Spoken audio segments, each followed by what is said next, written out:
Welcome to the Delight in the Limelight show. Thanks for coming on or watching the replay. I'm your host, Linda Ugolo, speaking confidence coach and author of the book Delight in the Limelight. I'm here to help you transform your experience of speaking from dread to loving it instead, whether that's on stage, on camera, in the media, or the meeting room. Today, we're going to be looking at mindset strategies for reducing stress as a speaker and making speaking a more rewarding experience. My guest today is Anna Melikian. Despite being diagnosed with dyslexia, Anna earned 2 master's degrees and a PhD in psychology and taught at universities in Portugal and Spain. Now in the US, Anna is now the host of the Mindset Zone, which is one of the top 1% of the most popular podcasts globally. She combines her expertise in psychology, more than 2 decades of work in human potential to teach how to amplify our impact without burnout. Welcome, Anna. Oh, a pleasure to be here. Thank you so much for creating these opportunities to have enlightful conversations. Great, great. So I was on your podcast, which was wonderful, and I've listened to a lot of your podcasts about mindset. What do you feel people miss the most about their mindset and how to approach whatever it is that they're trying to achieve? I think for a group of people is realizing the power that they have between their 2 ears. So is we have this untapped potential within us that we can leverage, and most of us are not leveraging it to the degree that we can. And this is a journey, but the first thing is to understand the power that by working um, our mindset, the way that we see the world, the beliefs we have, by amplifying the ways that we can approach things, by dealing with our limiting beliefs, all of that can open the door to more possibilities for us. Yes, yes. I like that you say limiting beliefs. You've probably read the book by Gay Hendricks, The Big Leap. Um, Maybe not, I Yes, yes, guess. yes, yes. And The zone of genius. Yes, yes, he yes. talks about how to get into your zone of genius out of the zone of competence, and he kind of condenses it down to 4 different mindset beliefs.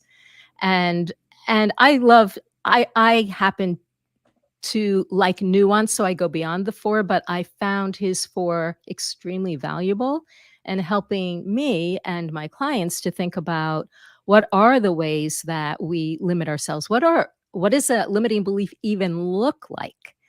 So, do you have some thoughts about what limiting beliefs might be that come to your mind that you come across a lot and that may be even related to speaking confidence, but any kind of like ability for us to put ourselves out there? In terms, I think one framework that Mhm. I find extremely helpful comes from the work of Carol Dweck of the growth and the fixed mindset. Um, and for me, is to understand. So our work first we have to see that we have several mindsets. It's not just a single one. We have Mhm. several mindsets, beliefs around the things that we do and the capacities that we have. And we know that we are playing in the limiting belief area when we are in the fixed mindset arena. When we don't believe that we can improve something, that is a big red flag that, oh, maybe we have a fixed mindset around that, whatever that is. And of course, there is things that doesn't make any difference because we cannot improve everything that we don't have time. But for instance, for speaking, if we believe that we arrived to a plateau, we are doing okay, but we say I don't have the capacity to do better than that. That is a big red flag of a limiting belief and a fixed mindset around it. Right. So it could be even I'm afraid to speak, therefore I could never speak, or I'm not a funny person, so I could never be humorful in my speaking. Things like or I'm okay in Zoom, but not in person. that. Mhm. Whatever the barriers, the box that we put ourselves in, that limit us to see more possibilities out there. Yes, so the fixed belief versus the encarned work, how is the other? It's The fixed or growth, growth yeah, the mindset. growth mindset is the belief that we have the capacity, if we dedicate time and resources, to improve the skill of whatever we are doing. Because in whatever we are doing, yes, there are innate things that can be cultivated.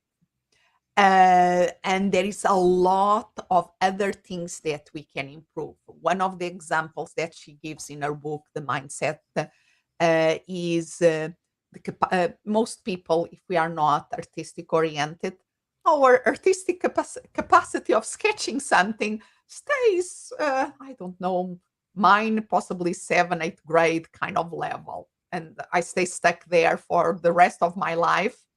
I can do stick figures, and that serves me well, but don't ask me to represent a person with a sketch.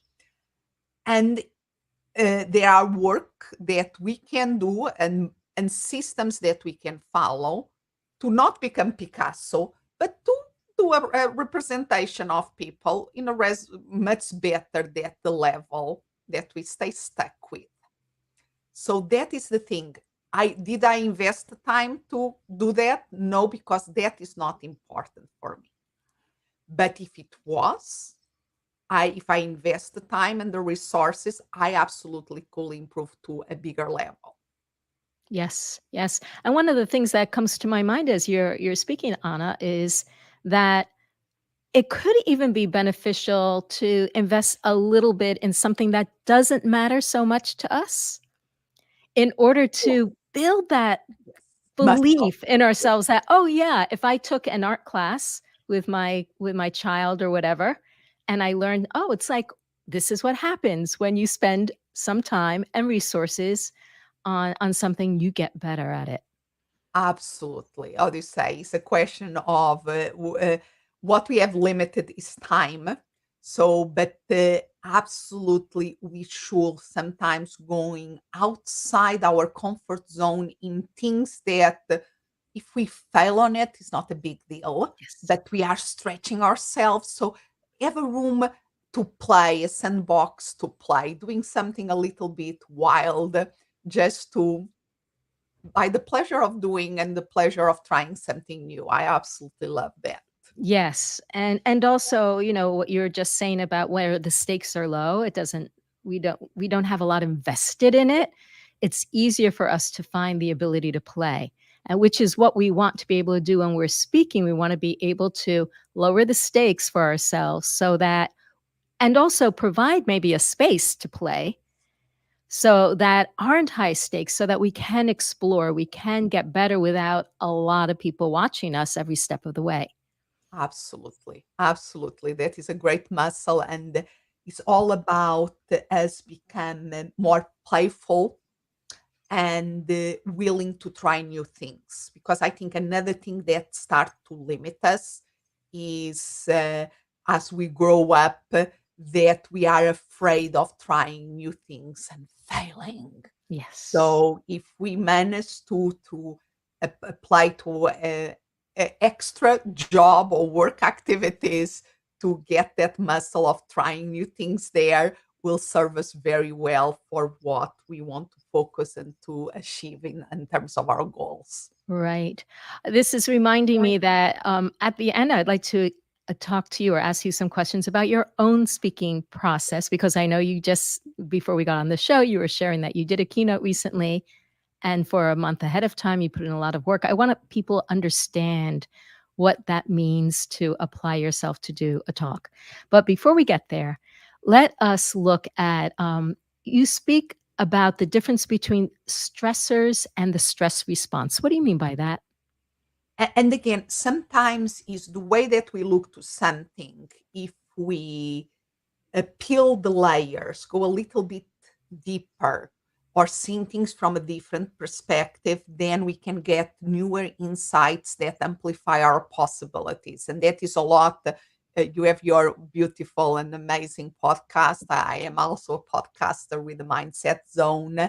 And my thing in that show, and why I bring people to interview like you, is to allow people at the end of a conversation to see things from a broader perspective.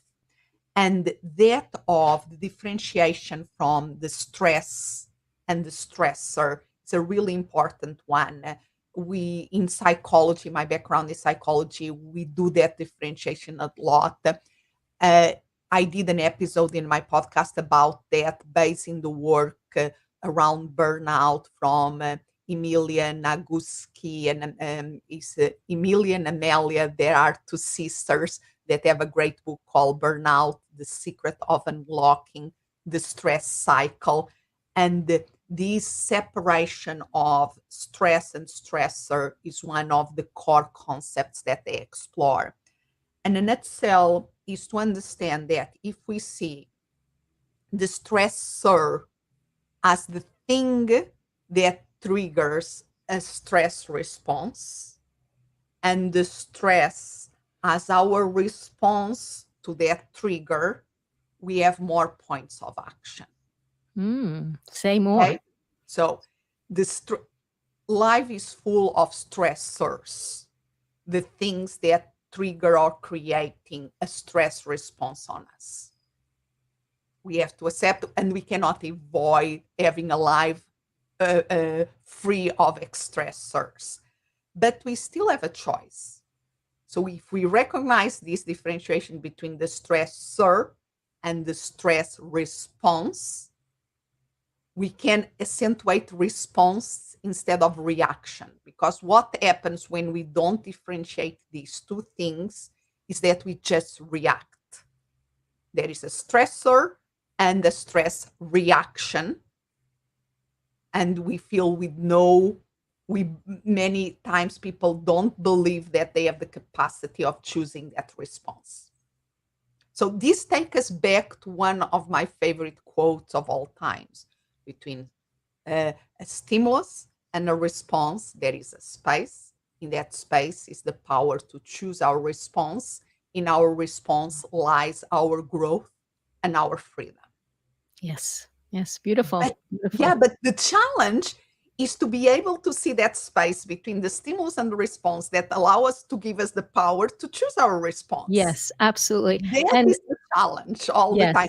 And this differentiation between the stressor, stimulus, and the response, how we respond to stress, is a way of seeing this space between these two that allow us, for instance, we have an important deadline that is creating us stress. And we have to finish something and the paper is missing. We can let ourselves react, oh my gosh, I should be more organized, self-criticism, I should be doing this or that, where is the paper? But that's just our response to the stress becomes a stressor in itself, creating even more stress. So we are in a negative cycle. And with the stress means that we are seeing in a very narrow vision, and the paper can be there and we don't see it. If we decide, okay, let me breathe. Okay, no, be gentle with yourself. Let me, okay, I work on that paper yesterday, so it has to be somewhere here, but let me just relax for a moment. That literally amplifies our field of vision, and you have more probability to find it because you choose to respond in a different way. Yes. Yes. And that, I would say, also changes our chemical physiology. Oh yeah, The totally. cascade of chemicals, because I know from helping people get over their fear of speaking that when you go into a fear response, you are inhibiting your access to the brain to function in its fullest because of the changes in the bloodstream with oxygen and carbon dioxide and probably other kinds of chemicals as well. I also want to bring up, you bring up something that I deal with all the time, that we probably all deal with all the time, is the stressors in the moment that impact us. And in my experience helping people get over the fear of speaking, we're also looking at triggers that people don't realize are not about the current moment, but are past triggers that are part of, I think fits in well with your idea of this fixed mindset, that because I was ridiculed in fifth grade when I got the answer wrong and the whole room burst out into laughter, it's not safe for me to be seen among my peers. Yes. So something can happen to us in the past and we ascribe meaning to it. It becomes fixed. I like that you have this framework of or Carol Dweck's framework, fix in our thinking that this is how things are. And we may even forget that has happened. We only know that anytime that someone says, would you here's a microphone, would you share what your table was just talking about? And you freeze. And sometimes we don't have the cognition why that happens, but we have the feeling that we carry with us. That's right. And, Right. and that takes just let me do a backup a little bit to the stress and stressor, because another thing that we have to understand of a stress response and the stress reaction response is that there is a lot of energy, lots of emotion, like you are speaking, that sometimes can become locked. And when we are in the current situation, even butterflies before we go on stage. We feel our stomach a little bit queasy and we feel some butterflies. That, yes, the stimulus, there is a physiological response of a certain situation on us that can, if we let like a negative feedback loop start, can freeze us to a point of not being in our best place when we go on stage, or even starting to avoid going on stage. But if we reframe that, oh, I have this as excitement instead of anxiety, then that positions in a better place to use that energy in a positive way. But we have to use that energy, because otherwise it's going to bite us somehow. So it's Yeah. not ignoring. The solution is not ignoring. The solution, yes, stress or certain triggers create a lot of emotional energy. How are we going to use it? Yeah. And Yeah. sometimes can be just jumping up and down in the same place as a way of using that energy that then allow us to do something different. Yeah. Yeah. But it's not trying to sweep it under the carpet. That comes out and bite us. Yes, yes. I know that when I was dealing with anxiety being on video or a live stream, one of the things I used to do beforehand to give the jitters some place to go was Yeah. jumping jacks or kicks and punches, things like that, and then I would center myself.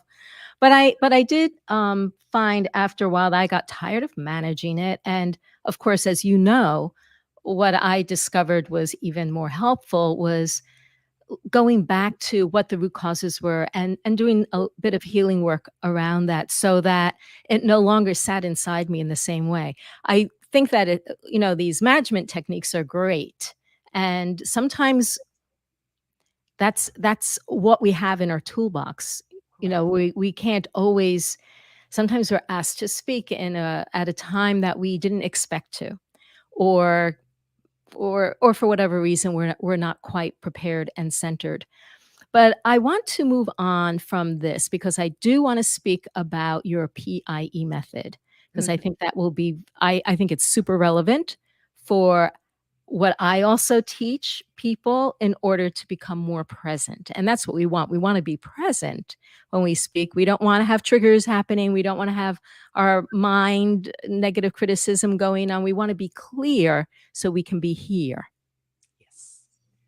So the PIE, like I call it pie, because it's more fun, is just a way that I have to encapsulate some evergreen principles that if we learn them, we can take advantage of much more of the trainings and programs and things out there. Because I, working with clients for so many years, I was finding that why some people, we give them a program, a system, and they really take so much advantage of it and get transformation, and others seems not to the same program, the same system, they don't get there. And what can I teach in the beginning when I'm even, how do you say, in the process of engaging them to the system, onto the program, that if they incorporate that simple principles, they are going to be able to be take advantage much more of any personal self-development and professional growth program out there. And I came out with this pie method because it's three things that you don't need a cheat sheet to remember. So P, the first thing is the pause. Okay, so P is for pause.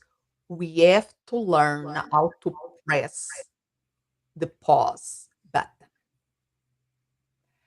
And this is like a muscle that we can develop.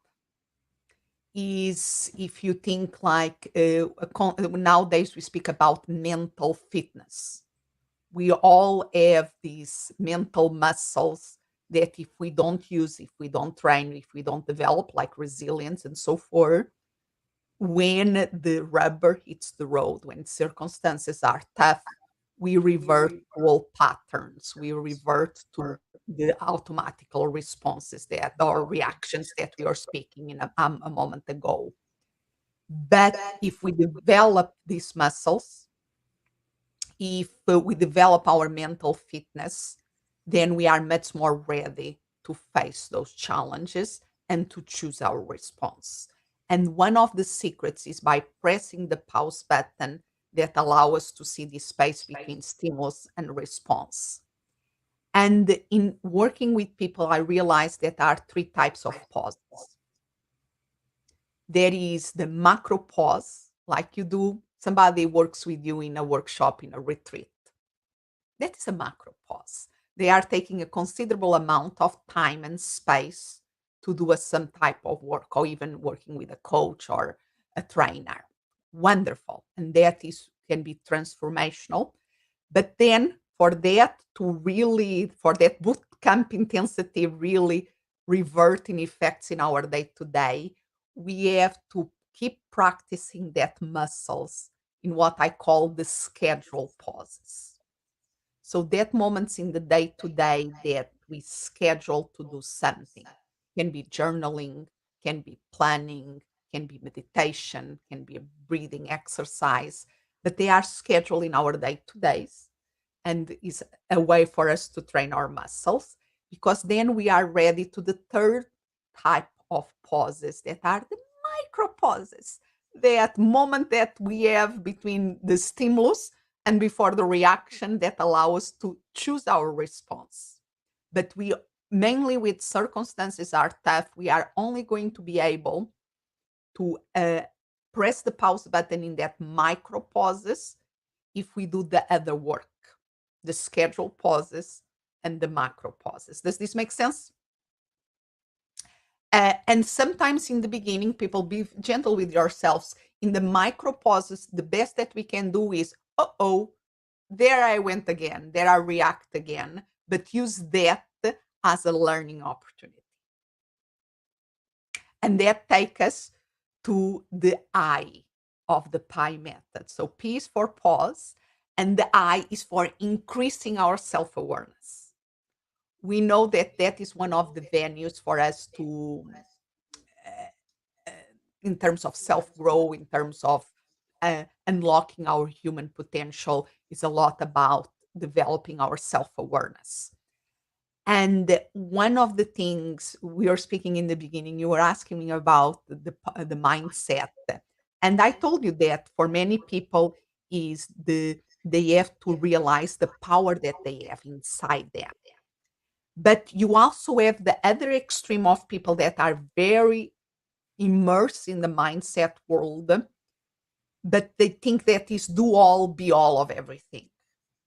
And there is more elements going on in the process of lasting change. Because, for instance, if it was enough to change our thought patterns and everything else becomes solved, we could spend our day or ask our clients to spend a couple of hours seeing a TEDx or TED Talk or our own programs and all of that, and make sure that will change their way that they are seeing that situation, and automatically everything will be solved. And we know that the reality is a little bit more messy. So the way that I like to explain is not just thoughts, feelings, behaviors, or actions. We have the tendency of putting things like in a linear left to right way, but a more useful way is to see our thoughts or beliefs, our feelings and emotions, and our behaviors or actions as three sides of a triangle, because the magical of triangle is if a triangle loses one of its sides, it ceases to exist. Reinforces the thing that we need the three dimensions. If we see them in a line, we can take a point out of the line and we still have a line. We can take even 2 points and we still have a line. Can be in the, but if it's dimensions of a triangle, the sides of the triangle reinforces the point that we need the three dimensions: our thoughts, our feelings and behaviors. And sometimes it's easier for some people, yes, starting with their thinking pattern. Yes, start there and see how that affects your feelings and behaviors. But for other people, they are more in touch with their feelings, with their emotions. So start their self awareness there and then ask how that affects my thinking, how that affects my actions. And for other people or for other circumstances, it's easier to start with actions like, oh my gosh, I don't find the paper here. Let me go for a walk just around the house for 5 minutes. And that can change our feelings and changing our thinking pattern. Right. So that increasing our self-awareness using the triangle is the key, and then take us to the final E. So we have the P for pause, I to increase the self awareness, and finally the E is to embrace the experimentation mindset. Because if we consider that whatever we do is an experiment, like we were speaking about, playing even low risks or even high risks, we are always because even when a team of scientists they design an experiment, of course they expect a certain number of results in a certain direction. But the big breakthrough in science happens when they get unexpected results that makes them have to reassess everything. So if we embrace this experimentation mindset, then a failure is not a failure. It's just new information to learn from. And that Yes. is a much more positive attitude to reframe failure and to experiment with whatever system it is that we are doing, and not giving up the first time that things don't go our way or that we forgot to do things and say, oh, this doesn't work for me. Ask Yes. yourself why it doesn't work. Increase your self-awareness about that in terms of your thought patterns, in terms self-limitation beliefs, in terms of your feelings and emotions and how they are locked maybe in the past, like you so well speak, and how that interfere in what we do and how we do things. Yes, And absolutely.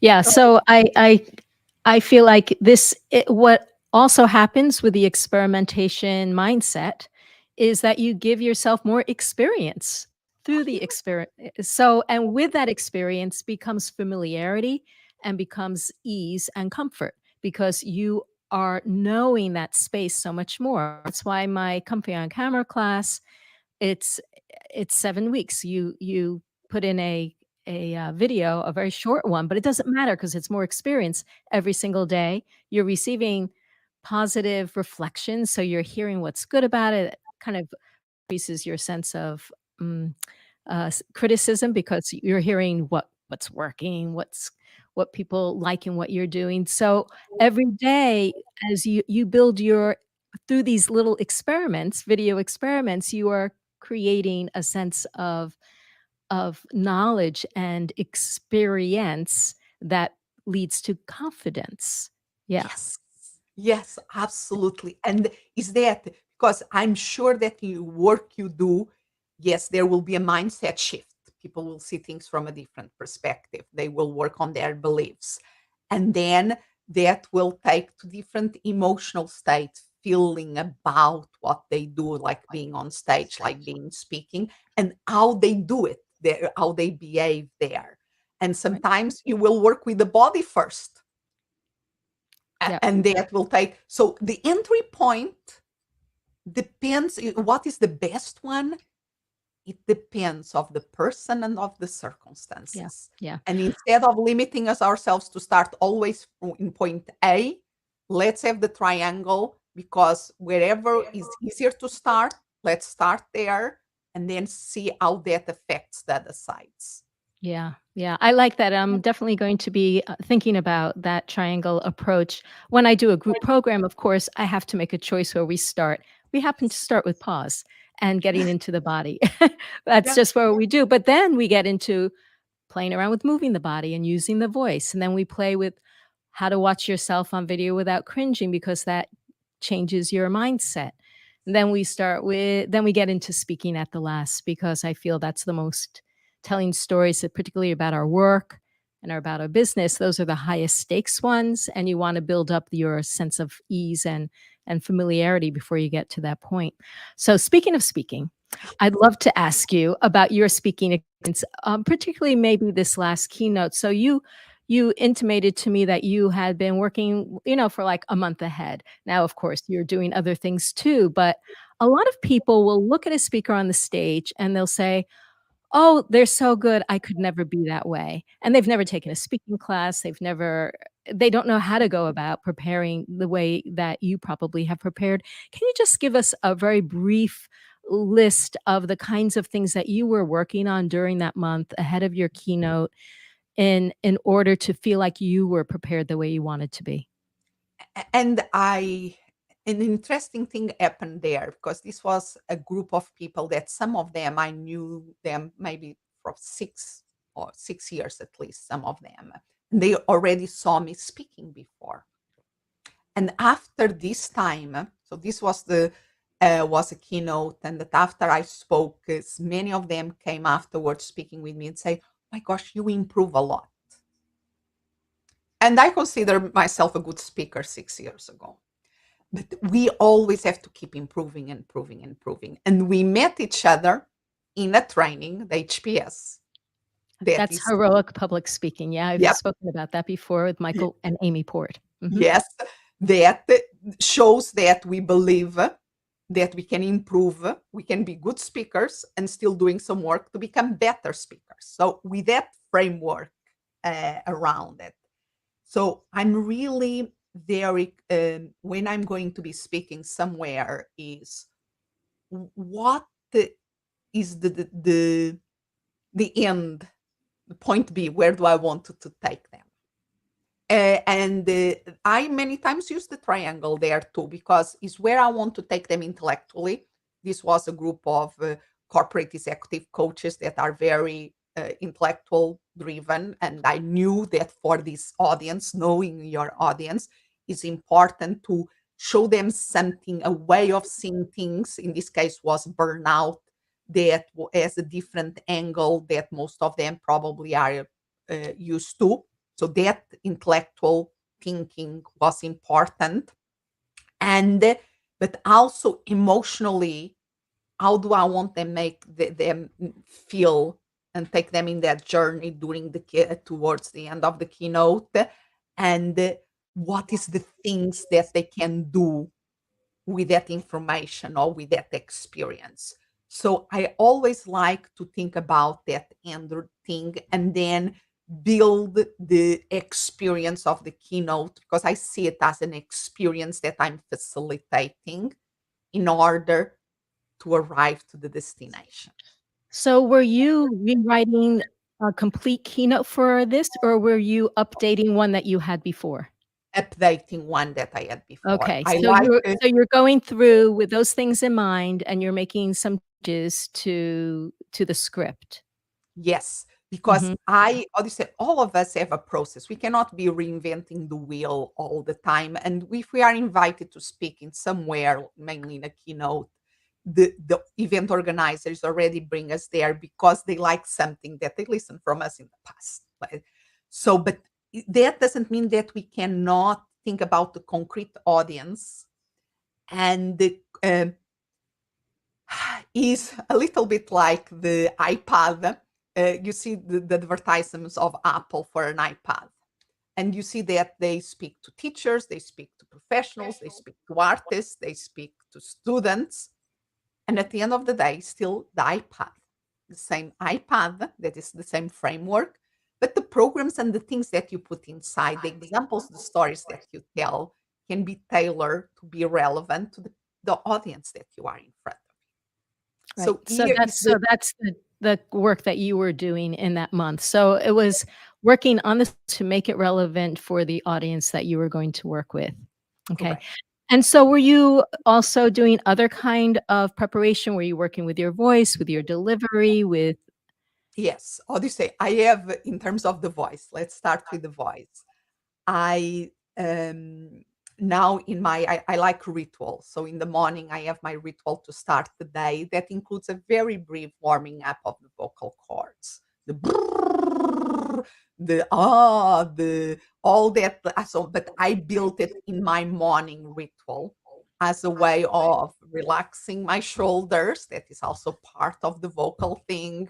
And warming up, I most of my days is in Zooms more than in person. But in a Zoom call, like here, or we are also using our vocal cords, so we have to take care of them.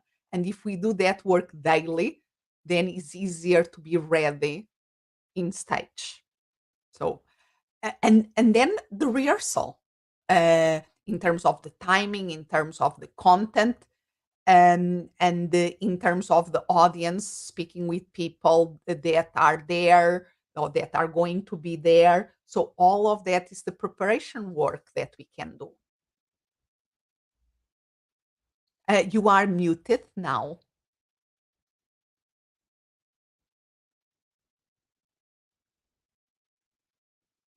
and let's see. it's So better even now. Yeah. yes, even pros, we sometimes get these little things, but Oh, keep tech stuff. going. It's been Tech and happening stuff. all it's been happening this whole time. I've had to refresh 3 or 4 times. I don't know, I've never had before, but that's what it is, that we have to roll with the unexpected. Anna, this has been a great conversation. Thanks so much for coming on. I appreciate you bringing in your perspective on mindset, this whole triangle element, Carol Dweck's fix versus growth, difference between stressors and stress, um, stress response and the gap in between. All these are wonderful concepts, and I know that they'll be helpful for people thinking about how they can bring these into their speaking confidence journey. So thanks so much. My pleasure. And where can people find you? The best way is AnnaMelikian.com. My first name is ANA, then my last name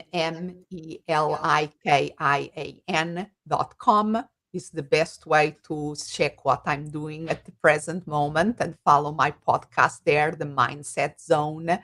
And of course, if you are in LinkedIn, that is the social media where I'm active, where you can find me in person, will be LinkedIn. Thanks. That's great. So, everyone, appreciate you coming on live or replay or listening to the podcast and wishing you from both of us your delight in the limelight. See you next time.